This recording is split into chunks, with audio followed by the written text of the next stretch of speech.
And finally, tinkering, which is divided into 4 separate skills.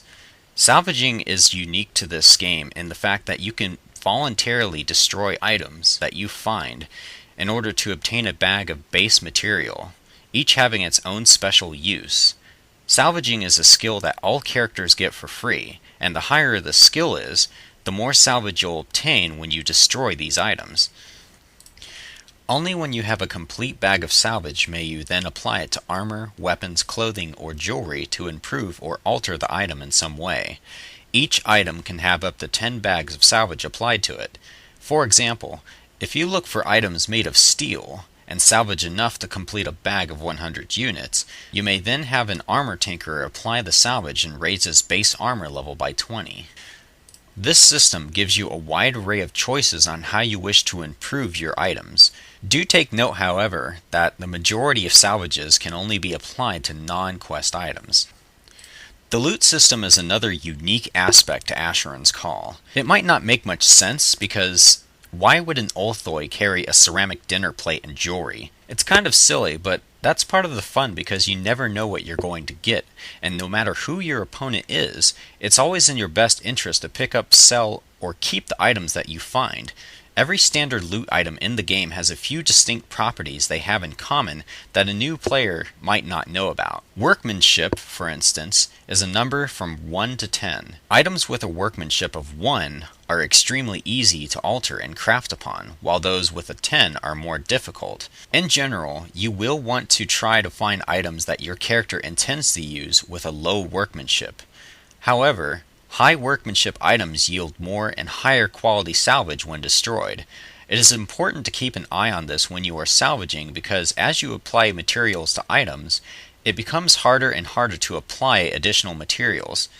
Having higher quality salvage on hand makes this easier. You might also note that in your travels, it is more common to see a high workmanship item with good stats than low workmanship ones. You might see spellcraft on an item that casts spells when used or equipped. This only matters for offensive spells, as it determines how likely an opponent is to resist a spell cast by that item. Higher is better in this case. You'll also notice percentage modifications on weapons of various sorts, including staves and wands. While these bonuses don't show up on your character panel, they can make a big difference into how effective those corresponding skills are. Keep this in mind when you're enhancing your weapons with salvage. You may need to craft a more accurate weapon, or one that will allow you to dodge attacks better. This is important for mages too, because eventually they will have accumulated the skill points necessary to train melee defense. That is, if they haven't already. There are a few miscellaneous details I'd like to cover, as I feel that these are things that a new or even returning player would otherwise not see. First off, you might notice that endurance does not tie into any skill other than armor tinkering. So, other than having higher health and stamina, why would anyone want to invest in it? I was surprised to find that nowhere in the game's manual or in the actual character creation process does it mention the additional advantages you can get from putting points into this attribute. Before I go into this, let me explain natural armor and the 7 damage types. In Asheron's Call, natural armor is the physical resistance any given character or monster has before protections from armor and spells are applied. After this, you have your 3 physical damage types, which are slashing, piercing, and bludgeoning. Then you have your elemental damage types, which are fire, cold, acid, and electric. Having a combination of high endurance and strength, with each being equally important, will give you the equivalent of up to level 5 protection spells for all the 7 damage types, and adds to your natural armor. While this effect does not stack with protection spells, it still helps you, and here's why. Many monsters in the game will generously greet you with a barrage of vulnerability spells to make you easier to kill. Take, for example, this situation. A Banderling Shaman casts Acid Vulnerability 5 on you, which increases the damage done by acid by 100%. You happen to have a level 6 acid protection spell on you that nullifies 60% of acid damage. This, however, would still leave you as taking 40% additional damage from acid attacks. Now let's say that your character has the maximum benefit from his strength and endurance. This would not only nullify the negative effects of the spell, but would leave you with 10% protection against that element still.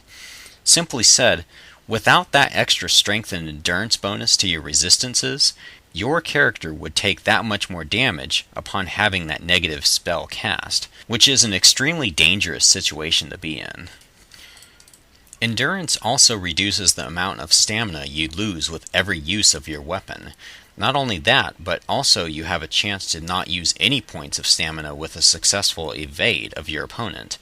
Also keep in mind that the heavier your weapon and shield is, the more stamina you will use. Furthermore, a combination of strength and endurance also gives you a chance to partially resist, drain, and harm spells cast by life mages. There are no protection spells for these types of attacks in the game, so these come in handy. Endurance also dictates your regeneration rate for your health and stamina, but not for your mana. That's dictated by self. When you examine armor, you will notice a few key things: armor level and a list of resistances to each damage type. Note that armor level itself does nothing other than to tell you what the minimum and maximum that the armor's resistances can be, which is from 0 to 200% of the armor level. The armor's resistances to damage types are far more important to pay attention to. Take this coat for example. This armor is much less effective than its armor level implies, because if you look at the actual resistances, that's the number the game uses to calculate its effectiveness. You might also find yourself extremely flammable by wearing this, and that's just not cool. So when you find armor, pay attention to its weaknesses, and use item enchantment or tinkering to compensate for these when needed. The armor in Asheron's Call has another unique aspect that comes in two styles: segmented and non-segmented. The segmented idea is that you can cover any part of your body with any type of armor that you wish. With more segments, you have access to a greater number of beneficial spells and effects, but the downside is that you will require much more salvage to work on this armor. Non-segmented armor you will find will cover the majority of your character, which means less opportunity for spells, but fewer bags of salvage are needed to completely enhance your set. Take note that for item enchantment, non-segmented pieces of armor will also take less mana to enchant, since it's only considered a single item. Arcane Lore is a skill that allows you to use magical properties of items. What you might not know at first is that the more requirements the item has, the lower the arcane lore will be. These requirements come in the form of racial and melee or missile defense skills. Lastly, here's more of a feature that I enjoy personally, and it's the ability to write in-game books and text, and inscribe items. This allows you to effectively take notes and keep them on your character, in addition to making sure that everyone will know that this item once belonged to you. It's also handy for keeping track of quest timers, since certain quests can only be done once a day, once a week, or longer. You can also pass these notes that you write on to other players. There are some other things in Asheron's Call, like the housing system, the in-game chess feature, among other highlights, but I think everything that I've covered should give you a good idea of how this game works, and leave it up to you to find out what else is out there. Hopefully, this video has given you a better understanding of how the game works and what it's about. For me personally, it's about an old-school superior gameplay experience that is unmatched to this day.